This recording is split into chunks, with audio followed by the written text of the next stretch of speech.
Assalamu alaikum. Welcome to TKS online classes. I'm your teacher Miss Haram Rahim from TKS senior branch. Okay, first I will take attendance. Okay, Hadika is present, Malik Hussain is present, Munazza Hayat is present, and Hasina is present. Okay, good all of you.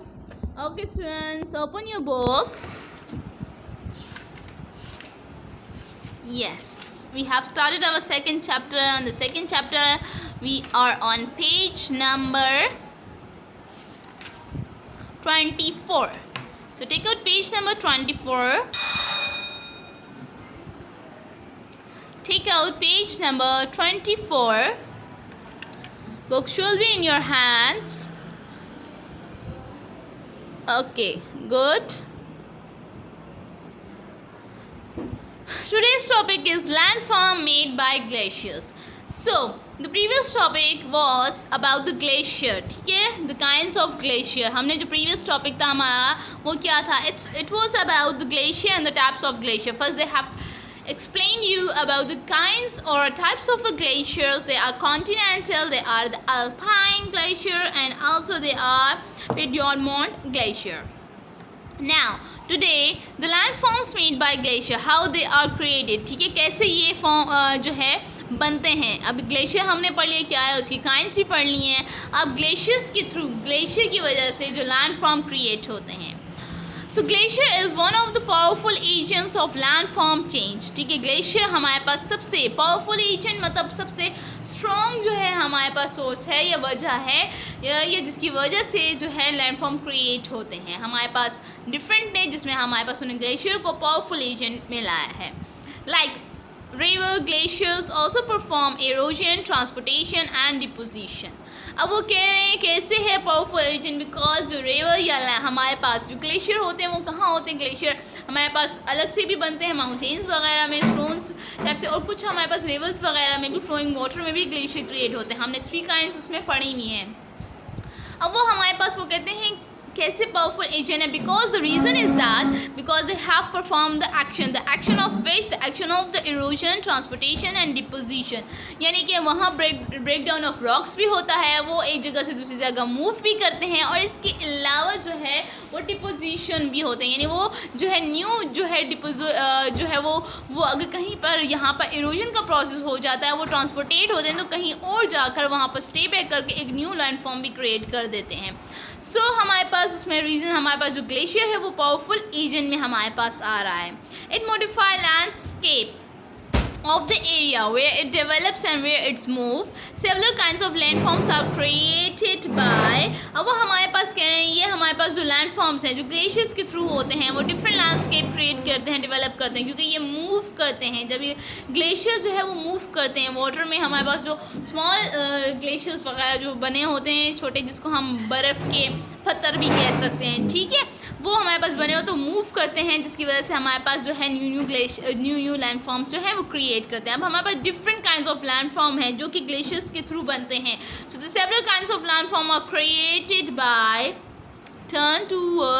Move towards the page number 25 by the action of a glacier. ठीक है, glaciers के through जो है वो हमारे पास क्या होते हैं, डिफरेंट काइंड्स ऑफ ग्लेशियर बनते हैं, क्रिएट होते हैं. Different landforms are made by different glaciers, and some of the important landforms created by continental and alpine glaciers are as follows. So हमारे पास different जो glaciers create हो रहे हैं, ठीक है, हमारे पास different landforms के थ्रू हो रहे हैं. अब हमारे पास उनमें कौन कौन से हैं.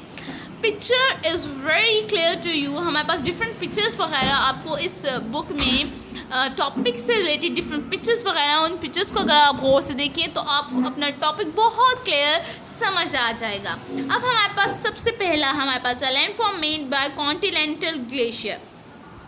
अब हमने जो डिफरेंट काइंड्स ऑफ ग्लेशियर पढ़े थे उसमें कॉन्टिनेंटल ग्लेशियर के थ्रू जो लैंडफॉर्म क्रिएट्स होते हैं वो कौन कौन से होते हैं. Number 1 is ड्रमलेंस. ड्रमलेंस हमारे पास कौन सा है. ड्रमलेंस हमारे पास वो ग्लेशियर्स है जो कि वो कहते हैं नैरो जो है हमारे पास हिल्स होते हैं. ठीक है, हमारे पास डिफरेंट जो हिल्स वगैरह होते हैं वो उसकी बात कर रहे हैं. यानी नैरो हिल्स जो होते हैं हम उनको ड्रमलेंस कहते हैं. When glacier passes through a red bed rock, ठीक है।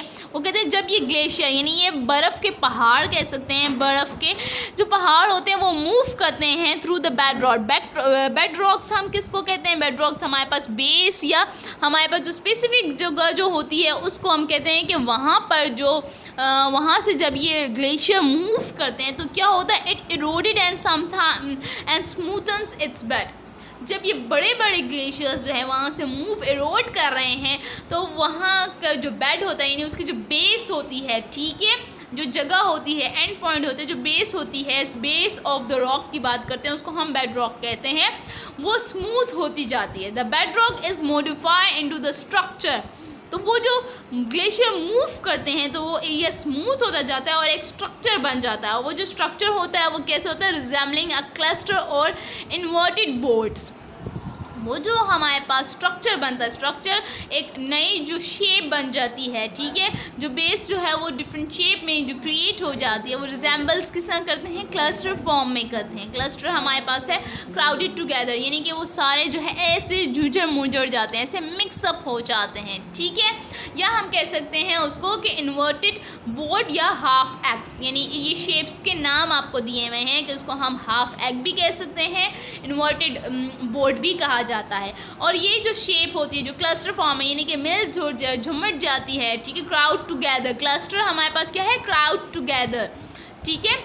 उसको हम क्या कहते हैं? ड्रमलिन्स कहते हैं। क्या कहते हैं? ड्रमलिन्स। सो द ग्लेशियर जो कि बेड रॉक यानी बेस ऑफ द रॉक से जब वो पास होते हैं, ग्लेशियर पास होते हैं तो वो बेस को क्या कर देते हैं? उसको स्मूदन कर देते हैं और स्मूदन करने के बाद वो क्लस्टर फॉर्म में फॉर्म हो जाती है। क्लस्टर यानी कि इकट्ठा हो जाती है, एक ही जगह पर जमा हो जाती है, उसके साथ उससे न्यू ग्लेशियर क्रिएट होता है और उस ग्लेशियर को हम कहते हैं न्यू लैंडफॉर्म क्रिएट होता है और उस हम लैंडफॉर्म का क्या नाम है? ड्रमलिन्स है। सेकेंड हमारे पास कौन सा? The second one is aretes. These are the huge boulders transported by moving ice sheet. When the ice melts, the boulders are left standing. Usually the erects are transported from far off areas. Therefore, their origin is different from the areas where deposited. अब हमारे पास erectics कौन से होते हैं? These are the those, वो कहते हैं बड़े बड़े हमारे पास जो boulders होते हैं वो move कर लेते हैं। जब हमारे पास ग्लेशियर हमारे पास जो है जब वो if the glacier is from different years, अगर वो हमारे पास बिल्कुल ऐसे रीजन से बिलोंग कर रहे हैं जहाँ through out the year snowfall होती है तो वहाँ पर हमारे पास ग्लेशियर जो होते हैं जब वो बहुत ज़्यादा हैवी हो जाते हैं तो वो तब भी मूव करते हैं। लेकिन अगर वो ऐसा रीजन है, ऐसी जगह है जहाँ पर टेम्परेचर में चेंजेस आती रहती हैं तो ऑफ कोर्स वो मेल्ट हो जाते हैं, यानी कि जो हमारे पास बर्फ़ होती है, जो हमारे पास बर्फ़ के पहाड़ बना हो या हमारे पास स्नोवी जो है एरियाज़ है वहाँ मेल्ट हो जाती है तो उसके बाद जो होते हैं वो मूव कर ले देती हैं। तो ये हमारे पास एरेक्टिस कहा गया है कि बड़े बड़े जो बोल्डर्स हैं वो वहीं पर वो भी क्या होते हैं आइसी शीट्स के साथ मूव कर जाते हैं, यानी कि जब हमारे पास पानी ऐसे मूव कर रहा होता है, ग्लेशियर मूव कर रहा होता है, उसमें हमारे पास ग्लेशियर्स हैं यानी बर्फ़ के पहाड़ जो हैं वो भी मूव कर रहे होते हैं तो उसके साथ हमारे पास क्या ट्रांसपोर्ट होते हैं? बोल्डर्स भी, बड़े बड़े जो पत्थर हैं वो भी मूव करते हैं। जैसे ही जब आइस जो है वो मेल्ट हो जाती है, अब बर्फ़ तो है, मैंने अभी कहा टेम्परेचर में चेंजेस आएंगी तो क्या होगा? आइस मेल्ट हो जाती है, वो तो पानी में कन्वर्ट हो जाती है, वो बेशक बड़ा सा पहाड़ हो, बड़ा सा स्टोन्स टाइप सी ग्लेशियर हो, ठीक है, जिस शेप में भी हो, जिस साइज़ में भी हो, लेकिन वो क्या होगा? मेल्ट हो जाता है। वो तो मेल्ट होकर वाटर में क्रिएट हो जाता है, लेकिन जो बड़े बड़े बोल्डर्स होते हैं, ऑफ कोर्स बोल्डर्स तो हमारे पास जो बड़े पत्थर वगैरह होते हैं वो तो मेल्ट नहीं होते, वो ट्रांसपोर्ट होते होते जहाँ पर उनकी पावर जो है हमारे पास कम हो जाती है, वाटर की पावर यानी मूविंग पावर जो है वो उसकी कम होती है, वो वहाँ पर रुक जाते हैं और वहाँ पर डिफरेंट बोल्डर्स जो रुक जाते हैं वो न्यू लैंडफॉर्म क्रिएट करते हैं, ठीक है। और ये बोल्डर्स बहुत दूर तक मूव कर लेते हैं इन ग्लेशियर्स के साथ, ठीक है। और जहाँ पर जाकर रुक जाते हैं वो एरिया जो है न्यू लैंडफॉर्म क्रिएट होता जाता है इसी तरह, और वहाँ पर डिपॉजिट होता रह जाता है। डिपॉजिट का मतलब है जमा होता जाता है और फिर वो न्यू लैंडफॉर्म क्रिएट करते हैं। उस लैंडफॉर्म को हम क्या कहते हैं? एरेक्टिक्स। तो ये हमारे पास नंबर 1 था ड्रमलिन्स। ड्रमलिन्स में हमने क्या कहा था कि वो बेड रॉक्स जो हैं हमारे पास वो स्मूदन हो जाते हैं और वो न्यू स्ट्रक्चर क्रिएट करते हैं, वो हाफ एक्ट शेप से, या इन्वर्टेड, हम क्लस्टर ऑफ इन्वर्टेड बोर्ड भी कह सकते हैं और उसको हाफ एक्स भी कह सकते हैं। हाफ एक्स कैसे होते हैं, आप एक्स को हाफ करो, जैसे उसकी शेप आपके पास आ रही है मिक्सअप, ठीक है, उसमें जैसे यॉक भी होता है, वाइट हमारे पास मटेरियल भी होता है, तो जस्ट लाइक इस तरह बता रहे हैं, यानी वो मिक्स हो जाती हैं, तो वो हमारे पास ड्रमलिन्स होते हैं। इरेक्टस में हमारे पास जो बड़े बड़े बोल्डर्स मूव करते हैं आईसी शीट्स के साथ, और वो मूव करके कहीं न्यू जगह पर जाके डिपॉजिट हो जाते हैं, जमा हो जाते हैं और या रुक जाते हैं, हम उसको एरेक्टिक्स कहते हैं। वो जो न्यू लैंडफॉर्म उसकी वजह से बनता है, हम उसको क्या कहते हैं, एरेक्टिक्स कहते हैं। Now moving towards the next one. The next one is catals. Move towards the page number 26. Okay, page 26 की तरफ move करें. Now it's catals. Sometimes a huge block of ice is buried in the glacier material. When the block melts, a deep depression is formed known as cattle. अब क्या होता है, sometimes हमारे पास बड़े बड़े ग्लेशियर हमारे पास पानी के ऊपर भी मूव कर रहे होते हैं, उसके पास आइसी शीट भी बनी होती है, और समटाइम्स हमारे पास बड़े बड़े ग्लेशियर्स जो है वो डेप्थ में भी होते हैं, ठीक है, नीचे ज़मीन में भी गए होते हैं। वो कहते हैं ये ग्लेशियर्स जो हैं, कुछ जो मटीरियल जो ग्लेशियर्स होते हैं वो बरिड होते हैं, दफन होते हैं, या डीप जो है गए हुए होते हैं, और ये जो ब्लॉक्स जो हैं जब वो मेल्ट हो जाते हैं, ठीक है, तो उसकी वजह से ऐसे जो है डिफरेंट जो है डिप्रेशन हमारे पास, या डिफरेंट हमारे पास जो खड्डे टाइप से डिफरेंट जो है आपको ऐसे नज़र आ रहा है, ऐसे हमारे पास जो है जब वो मेल्ट हो जाती है, जब वो ज़मीन पे ऐसे धंस जाती है, तो ऑफ कोर्स वो अपनी शेप क्रिएट कर जाती है। जब वो मेल्ट हो जाती है, वो तो ग्लेशियर तो मेल्ट हो गई, बर्फ़ तो पिघल गई है हमारे पास, लेकिन वो जो मिट्टी से उसका जो शेप क्रिएट हुई थी, या जो डेप्थ बन गई थी, जो खट्टा सा बन गया, तो वो वहीं पर रह जाता है। और वो जो ये जो इस तरह से जो हमारे पास बन जाते हैं खट्टे टाइप से, इसको हम क्या कहते हैं, कैटल्स कहते हैं। क्या कहते हैं इसको हम, कैटल्स कहते हैं। जो आइस ऑफ ब्लॉक्स जो हैं वो जब डेप्थ में चले जाते हैं, बरिड हो जाते हैं, और उसके बाद वो मेल्ट हो जाते हैं, और वो जो डीप डिप्रेशन दे देते हैं, यानी वो जो डिफरेंट हमारे पास खट्टे टाइप से बन जाते हैं, उसमें होल्स टाइप सी बन जाती हैं, तो उसको हम क्या कहते हैं, कैटल्स कहते हैं। Now the fourth one, glaciers के थ्रू हमारे पास जो है द फोर्थ कौन सी हमारे पास लैंडफॉर्म क्रिएट हो रही है, वो है sheep mountain. Which one is this, sheep mountains है। The fourth one is sheep mountain.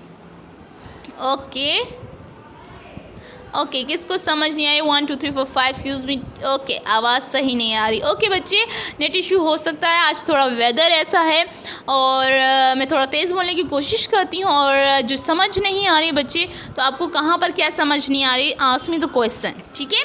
हम आज ग्लेशियर के बारे में पढ़े। अगर आपने प्रीवियस क्लासेस ली हैं, जो कि मुझे नहीं लग रहा, 1 2 3 4 5, आप अपना सही नाम यहाँ राइट करें कि मैं आपको पहचान सकूँ। आपने प्रीवियस क्लासेस मेरी नहीं ली हुई, तो ऑफकोर्स आपको नहीं पता कि हम लैंडफॉर्म, इस चैप्टर में हम लैंडफॉर्म क्रिएट जो होते हैं थ्रू डिफरेंट रीजन्स, या थ्रू डिफरेंट सोर्सेज के थ्रू जो बन रहे हैं, वो हम पढ़े हैं। तो हमने डिफरेंट लैंडफॉर्म्स पढ़े हैं, ठीक है, उसमें हमने उसकी काइंड्स पढ़ी हैं। आज जो हम पढ़े हैं, हमने फिर ग्लेशियर पढ़ा है, फिर हमने ग्लेशियर्स की काइंड्स पढ़ा है, और अब हम लोग ग्लेशियर्स की काइंड्स जो हैं उनके थ्रू, उन काइंड्स के थ्रू जो लैंडफॉर्म्स क्रिएट होते हैं, जो बनते हैं, न्यू लैंडफॉर्म्स बनते हैं, हम उनकी बात कर रहे हैं, ठीक है। हम उनकी आगे जो है पढ़ रहे हैं, काइंड्स पढ़े हैं, इन काइंड्स के थ्रू जो न्यू ग्लेशियर बनते हैं और उनको क्या नाम है, उनकी क्या नाम है, हम उसके बारे में पढ़ें। सो एट द स्टार्ट मैंने सबको बोला था कि अगर इस चैप्टर के साथ इन टच रहेंगे तो समझ आएगी, क्योंकि ये अलग अलग टॉपिक नहीं है, ये एक टॉपिक दूसरे के साथ कनेक्ट है। थ्रू आउट द चैप्टर आपका ये एक दूसरे के साथ कनेक्ट है। ऐसा नहीं है कि एक टॉपिक फिनिश हो गया तो आपने नहीं भी समझा तो कोई इशू नहीं है। सो बच्चे अपने अटेंडेंस का ख्याल रखा करें, ठीक है। If there is still any confusion then ask me the question. Then moving towards the fourth one is about the sheep mountain. The sheep mountain हमारे पास क्या है, the small hills in the way of glaciers are scratched by the glacier material. Scattered by the glacier material, the iceward side is smoothened while the leeward side is roughened. अब हमारे पास वो कहते हैं ये छोटे छोटे हमारे पास पहाड़ होते हैं, ग्लेशियर्स, ठीक है, हिल्स होते हैं, ठीक है, हिल्स को हम स्मॉल माउंटेन्स कहते हैं। ये जो हिल्स हमारे पास, और वो हिल्स में भी हमारे पास स्मॉल हिल्स की बात कर रहे हैं कि उससे हमारे पास ग्लेशियर क्रिएट होते हैं, जिनकी वो कहते हैं जो हमारे पास आइस साइड होती है वो क्या होती है, स्मूदन होती है, यानी कि वो स्मूथ होती है। जबकि लीवन साइड हमारे पास क्या है, वो लीवन साइड हमारे पास वो साइड होती है that is away from wind, यानी वो जगह जिधर हवा ना लगती हो या जहाँ से हवा का गुजर सही ना हो, या शेल्टर हम कह सकते हैं, शेल्टर एरिया, तो उसको हम लीवर्ड कहते हैं, लीवर्ड साइड। ठीक है, लीवर्ड साइड कौन सी होती है, जो कि हवा से छुपी हुई हो, ढकी हुई हो, ठीक है, या हवा से दूर हो, जहाँ हवा ना लगती हो, हम उस साइड को लीवर्ड साइड कहते हैं। सो हमारे पास वो क्या है, जो हमारे पास आइसवर्ड साइड है, जहाँ पर बर्फ़ है वो स्मूथ है, जो कि लीवर्ड साइड जो कि हवा से छुपी हुई है, जो जहाँ शेल्टर है, वो हमारे पास रफ होती है। द रिजल्टेंट फीचर, अब इस वजह से उसका जो फीचर होता है वो कितना होता है, look like the sheep skin and is known as sheep rock. इस वजह से उसकी अपर साइड स्मूथ होती है और उसकी जो लीवन साइड होती है वो रफ़ होती है। इस वजह से उसका स्ट्रक्चर जो है वो शीप की स्किन की तरह होता है। और शीप की स्किन कैसे होती है आप सबको पता है, ऐसे गोल गोल टाइप सी, ठीक है।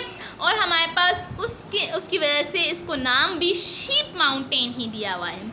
आप लोग यहाँ पर देख सकते हो स्ट्रक्चर में आइस मूवमेंट बताया हुआ है, ग्लेशियर प्लगिंग बताया हुआ है, ठीक है, एबर्जन हमारे पास है, पॉलिशिंग्स बताई हुई है। अब ये हमारे पास यहाँ पर इस वजह से हमारे पास जो है उसकी जो ग्लेशियर है उसकी रफनेस और स्मूथनेस की वजह से जो स्किन शीप लाइक स्किन बनती है उसकी, यानी कि जो थोड़ी सी ऐसे आ रही है, तो वो हमारे पास क्या है, शीप माउंटेन्स। अब देखें, जब हमारे पास आइस मुसलसल यहाँ पर आती जाती है, मुसलसल मतलब स्नो हो रही है, तो यहाँ का एरिया स्नो ऐसे जाती है। इसमें स्नो भी मूवमेंट जो है विंड पर भी डिपेंड करती है। विंड होगी, जहाँ पर विंड होगी वो वहाँ से एक जगह से दूसरी जगह उसको ट्रांसपोर्ट करेंगे, ठीक है। उसको जो ट्रांसपोर्ट वो होती है उसकी वजह से जो है न्यू लैंडफॉर्म क्रिएट होता है। वो शीप की स्किन की तरह होता है, एक जगह जमा होता जाता है, एक जगह रफ है, एक जगह स्मूथ है, और उसको हम क्या कहते हैं, शीप माउंटेन कहते हैं। So student, the class is over. Is there still any question then ask me and must read this. And जिन्होंने प्रीवियस क्लासेस ज्वाइन नहीं की थी वो पीछे से भी रिवाइज कर ले, ताकि उनको समझ आ जाए कि हम इस चैप्टर में क्या पढ़ रहे हैं। Okay student,